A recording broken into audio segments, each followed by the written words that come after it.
재난은 장애인과 비장애인을 가려서 찾아오지 않습니다. 그래서 재난 정보는 한 명도 빼놓지 않고 소외되지 않고 전달돼야 하는데요.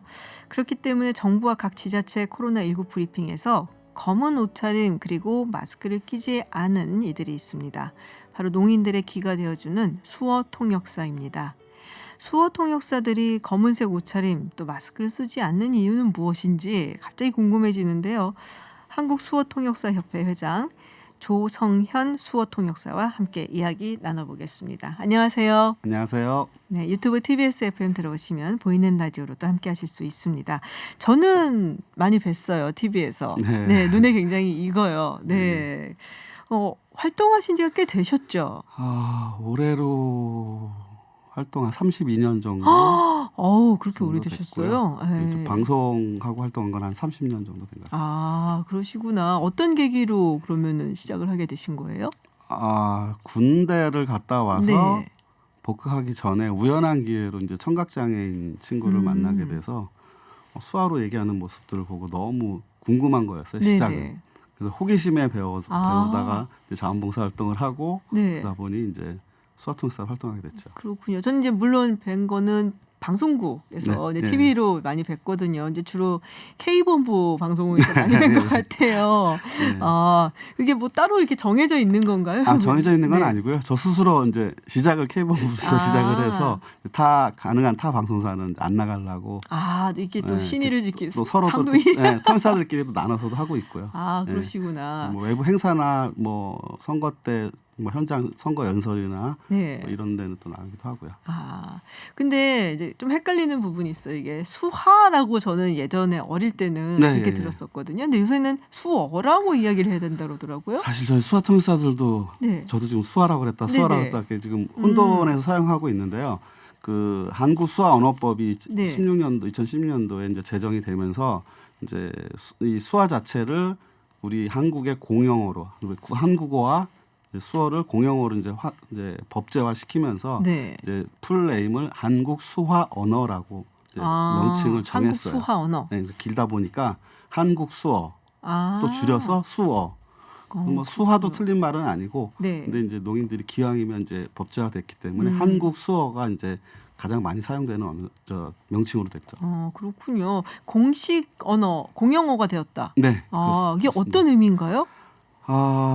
공용어로 되어서 사실은 그 한국 수화 언어법 안의 내용을 보면 이제 공용어가 됐기 때문에 그 법이 제정이 될 때는 통역사들이나 농인 친구들이 굉장히 반가워했던 게 이제 우리 교육 과정에 의무 교육으로 들어가게 돼야 되는 거고 그렇게 하다 보면 이제 전 국민들이 통역사 정도는 안 되지만 일상적인 대화를 나눌 수 있는 수화를 어느 정도 할 수 있게 되지 않을까.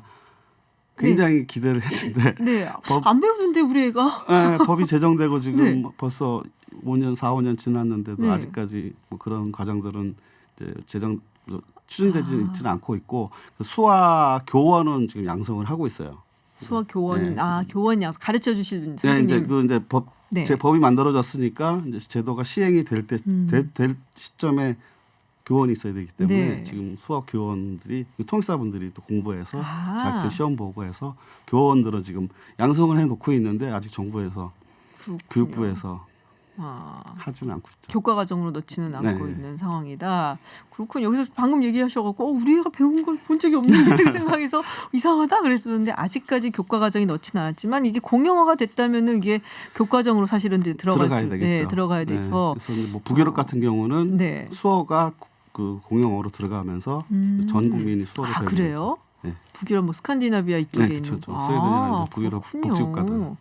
좀 몰랐어요. 근데 지금 이제 유튜브로 청취하시는 분들도 좀 계신데 아주 간단하고 제가 약간 몸치기도 하고 해서 수어를 하나만 좀 배워볼 수 있을까요? 지금 요즘 코로나 때문에 많이 나오는데 우리 젊은 젊은 친구들 이렇게 단어를 이렇게 축약하거나 신조어 막 만들어내잖아요. 그럴 때 저희들 세대에서는 도대체 무슨 말인지 못 알아듣잖아요. 그래서 저도 몰라요. 수어도 마찬가지로 이제 새로운 언어가 생기거나 새로운 단어가 만들어지면 누군가가 만들어서 사용을 해야 되는데 이번 코로나19 계기로 그 새 수어 모임이라는 국어원 내 모임을 만들어서 이 수어를 이제 새로운 단어들을 나올 때마다 이제 통일된 단어를 사용하자라고 해서 만들어졌는데 그 전에 이제 이렇게 사용하는 분들이 많이 보시고 어디를 보고 해야 되죠? 카메라가? 네, 그냥 다 비춰주고 있어요. 네. 네. 지금 이렇게 지금 제가 왼손으로 사용하고 있는데 보시라고 네. 오른손으로 이렇게 하면 코로나 그 C 모양의 네네네. 이게 벌레라는 수어거든요. 요거만 하면 벌레. 네네. 영어 요건 알파벳 C 벌레, 그 앞에 C. 합쳐가지고 했는데 아, 이 시작이 이제 우한시라는 수화 지명 네네. 중국 거기서 네네. 발현이 됐다라고 해서 썼는데 이제 세계보건기구에서 지명을 넣지 맞아요. 말라고 네. 그래서 그 새 수어 모임이라는 것을 다시 또 이렇게 만들었어요. 아, 코로나 모양. 이게 왼손으로 이렇게 네, 하고. 코로나 모양 그 코로나 돌기 이렇게 모양이요? 예, 돌기 튀어나오는 손가락 거에다 돌기 모양이군요. 코로나 C 그 첫자 영어 이렇게. 알파벳 이렇게 해가지고 코로나 아, 이렇게도 아마 방송이나 어디서 보시면 통역사들이 이렇게도 사용을 본 하고 것도 같아요. 그러니까. 이렇게도 사용할 네네. 거예요. 아, 두 개를 같이 사용하고 있어요. 이렇게 그렇군요. 단어가 이렇게 정제화되지 않고 통일되기 전에는 이제 각자들이 이제 박쥐에서 폐렴이 됐다 그래서 박쥐 폐렴이라고도 하고 아, 예, 이제 폐렴이라고도 하고 박쥐한테 전염이 됐다 호흡기로 전염이 된다고 해서 이렇게 사용하기도 하고 여러 가지 수화들이 사용되다가 지금 이 두 가지로 사용되고 있죠. 그러니까 이게 신조어 같은 게 생기면은 사실 코로나19도 신조어인 거잖아요. 그렇죠. 저희들도 네. 코로나라는 단어를 처음 들었잖아요. 그렇죠. 그래서 네. WHO에서 이제 거기서 미국이나 뭐 코비드, 다 영어권 쓰면 코비드19로. 코비드로 네. 부르지만은 그래서 신조어가 생기면 그거 따라잡는 거 힘드실 것 같아요. 젊은 친구들 많이 만들어내잖아요. 지금 젊은 수화통역사들은 그런 걸 빨리빨리 따라가는데 네. 저 역시도 진짜 옛날 수화를 알고 있으니까 배워가야 되죠. 아, 좀 다른가 봐요. 요새 수어랑 이제. 그렇죠. 예전이랑. 우리 그 언어랑 똑같이 옛날에 사용하던 언어는 이제 사멸이 돼서 없어지는 언어가 있고 또 이렇게 새로운 단어들이 나오면 또 새로운 걸 또 배워 나가야 되니까 언어라는 건 뭐 끊임없이 계속 공부를 해 나가야 되는 거죠. 그렇군요. 그런 궁금증도 있어요. 제가 이제 뉴스 같은 데서는 많이들 이제 하시잖아요. 예. 수어 하시는 분들 나서 이렇게 해주시는데 예능 프로 이런 거는 그러니까 농인분들이 뉴스를 보면은 정보는 얻을 수 있지만 사실 예능 프로 이런 것도 보면은 재밌잖아요. 그렇죠. 거기는 사실 안 나온단 말이에요. 하기가 힘들어서 그런 건가요? 저희 단체에서도 계속 건의를 하고 있고 뭐 농인들도 건의하고 있고 제소도 하고 있는데 다 할 수는 있어요. 수화 통역이 다 가능한데 이제 제일 첫 번째로 전달하는 게 이제 이런 정보다 보니까 이제 뉴스를 중심으로 하고 있고 하다못해 교양 프로그램, 뭐 다큐 프로그램 이런 것들 또 지금 말씀하신 예능 프로그램 이런 것도 좀 점점 늘려갔으면 하는데 지금 사실은 법으로 5% 전체 방송량의 5%가 제한이 수어 통역을 넣게 돼 있거든요. 네네. 그러다 보니까 이제 영화 채널이 있고 또 예능 채널이 있고 그런 채널들에서는 5%를 넣어야 되기 때문에 종편 프로그램 보시면 네네. 나올 거예요. 홈쇼핑에도 그래요? 수화가 들어가고 있고요. 아, 맞아요. 본 것 같아요. 네. 네네. 예능 프로그램들도 있는데 이제 공영방송 KBS나 이제 지상파 방송사에서는 뉴스를 중심으로 나가고 있고요. 아, 그렇군요. 근데 이제 많이 못 보신 이유가 새벽 시간대 방송을 많이 수화 방송. 아, 그렇군요. 아이들 애니메이션 만화 영화도 새벽에 새벽에 일어나서 새벽에 한번 봐야겠는데요. 그래서 문제가 많죠. 네. 그러니까 그 사진을 볼 수 있는 사람들이 네. 별로 없는 거잖아요. 그러니까 이제 의무 퍼센테이지만 채우려고 하는 목적으로 하는 경우들이 많은 것 같아요. 그렇군요. 그러니까 퍼센테이지 5%를 채우려야 되니까 하긴 하는데 그냥 이제 안 보는 시간대 내보내는 그런 수가 있다.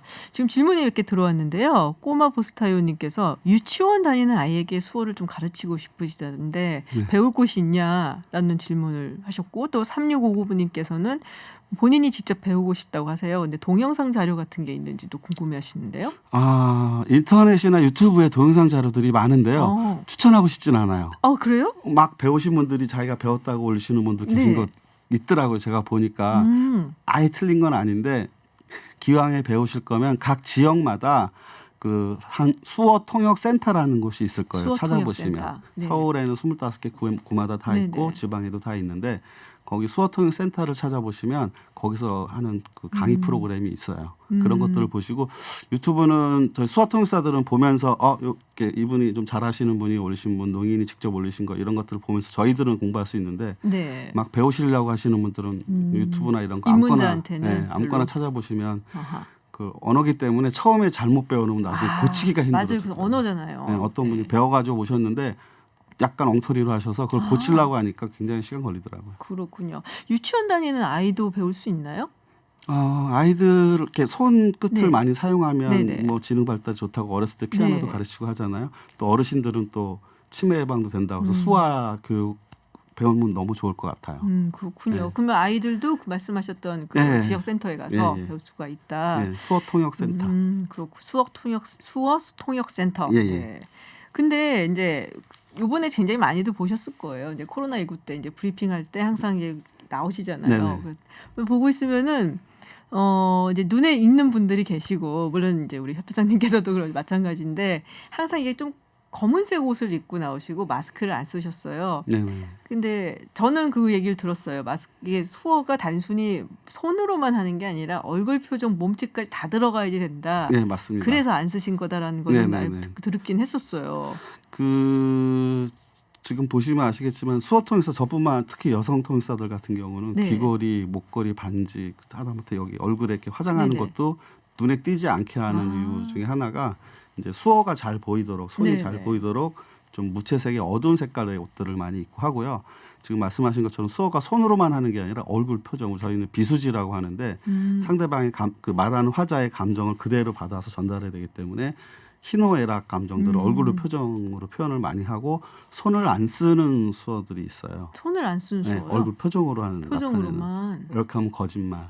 아 진짜요? 네, 이렇게 하면 싫다. 뭐 이런 그런 표정들이 있기 표정으로 나타내는 비수지로 전달되는 게 50% 이상이라고 그래요. 아 그래요? 사실 우리가 언어로 전달되는 거는 7%라고 알고 있거든요. 전화 통화할 때 그 나머지 표정이나 직접 얼굴 보고 할 때 지금 저 손짓이나 얼굴 눈빛이나 이런 걸 보고 상대방의 말을 이해하는 거지 음성으로 전달되는 건 7%밖에 안 된다고 알고 있거든요. 수어도 마찬가지예요. 그렇군요. 그러다 보니까 이제 마스크를 쓰면 안 되는데 저 협회로 이제 항의 전화 온 적도 있어요. 코로나 브리핑 시작하면서 네. 이제 국민들이 관심을 많이 갖게 된 게 아마 코로나 브리핑일 텐데 크게 나오다 보니까 네네. 그래서 마스크를 왜 안 쓰냐 그래서 이렇게 설명을 드리니까 이해는 하셨는데 네. 그러면 그 마트 같은 데 쓰는 그 투명 마스크라도 쓰고 하라고 그런 말씀 들은 적이 있어요. 근데 그 말씀이 저도 이해가 좀 가는 게 사실은 이제 그 뭐라 그러지? 그러니까는 이야기를 할 때 누군가하고 얘기를 할 때 이게 마스크를 쓴 상태에서 얘기를 하잖아요. 네. 그러면은 물론 제가 아주 가까이서 이제 있을 때는 모르겠지만 좀 떨어져서 있을 때는 무슨 생각을 하는지 무슨 그쵸. 전혀 가늠이 잡히지가 또 않는 눈을 거예요. 감고 얘기하면 전혀 대화가 안 돼요. 네, 그럴 수 있을 것 같아요. 맞아요. 그러니까 제가 시각 장애인 체험할 때 한번 시각 체험한다고 눈을 감고 있었는데 네. 말이 안 나오더라고요. 상대방이 어느 위치에 있는지 모르겠고 상대방 표정을 안 보니까 대화가 안 되더라고요. 그냥 이게 언어라는 게 내뱉는 것이 아니라 서로 간의 어떤 공감대를 형성하는 거죠. 갖고 네. 또 듣는 게 중요하다 보니까 그런 것들이 많이 있죠.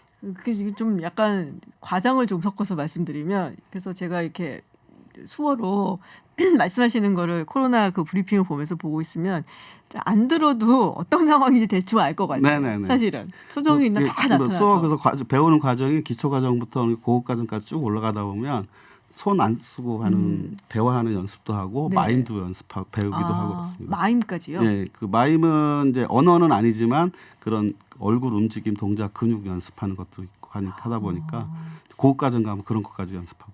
그렇군요.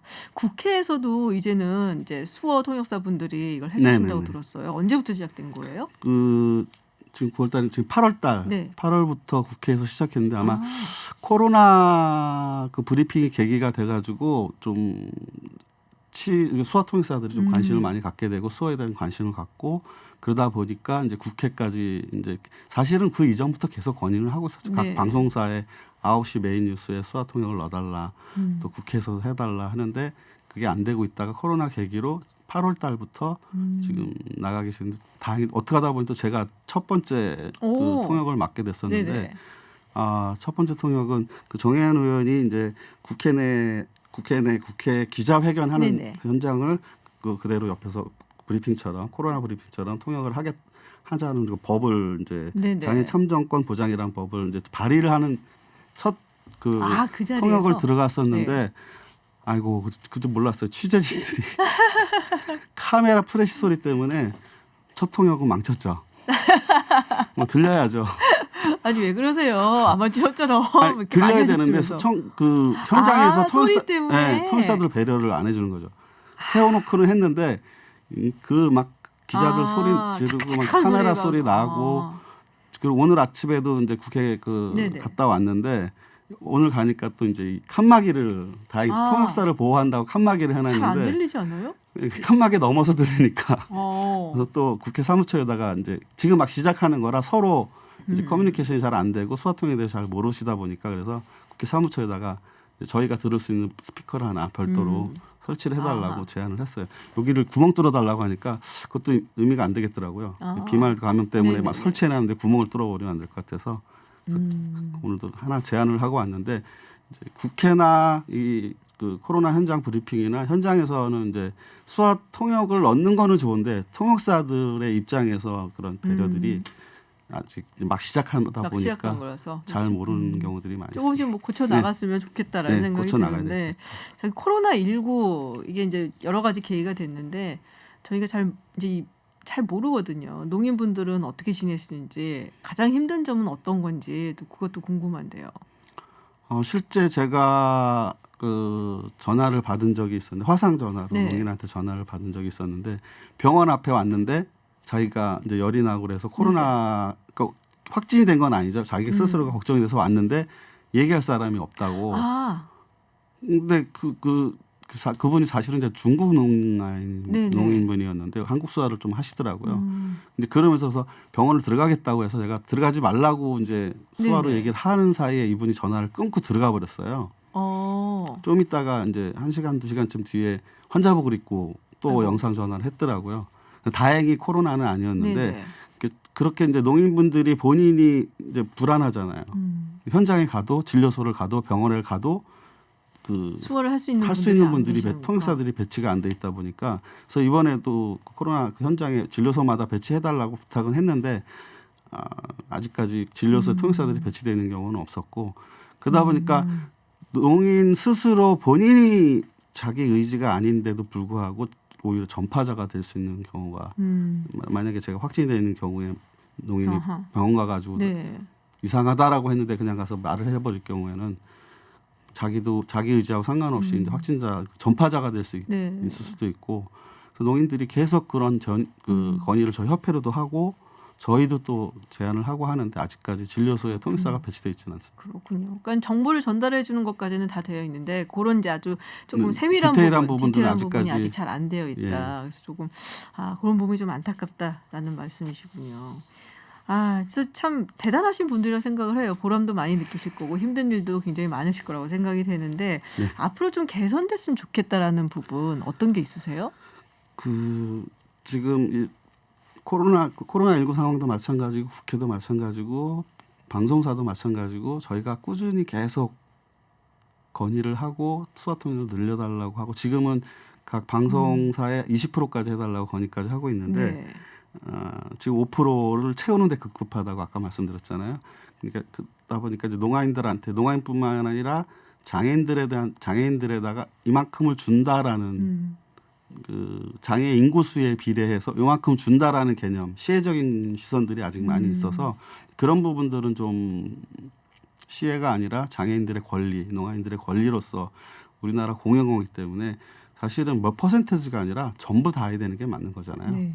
우리 한국어를 우리가 이야기를 나눠도 이 이야기들이 모두 전달이 될 수 있게 오늘 그렇죠. 라디오라 어쩔 수 없지만 또 그런 부분이 있고 수화통역사들 입장에서는 현장에서 아까 말씀드린 대로 수화통역사들에 대한 배려 이런 부분들 그리고 수화통역사들을 아직까지 이제 옛날 사회복지사들도 네. 똑같이 마찬가지지만 자원봉사원으로 대우하려고 하는 것들 그리고 부르면 무조건 너네들은 와서 해야 된다 이런 개념들이 많이 있어서 언어통역사로서의 직업인으로서의 통역사들의 위치 근데 그런 것들이 좀 개선이 됐으면 하는 그렇군요. 바람이 있습니다. 예전보다 좀 많이 나아진 것 같다는 생각은 들지만 아직까지 네, 개선 많이 사항이 낮았죠. 좀 저 많다. 30년 전에 처음 시작할 때하고 비교하면 많이 개선은 됐지만 네네. 아직까지 사회적인 인식이 시혜적인 시선으로 바라보는 것 좀 바뀌진 네. 않은 것 같아요. 베푸는 것이 아니라 만들어 가야 되는 우리가 함께 즐겨야 되는 누려야 되는 당연한 권리다라는 권리로서. 말씀이셨습니다. 네, 오늘 말씀 여기까지 듣도록 하겠습니다. 네, 고맙습니다. 네, 감사합니다. 네, 지금까지 한국수호통역사협회 회장이신 조성현 수호통역사와 이야기 나눴습니다.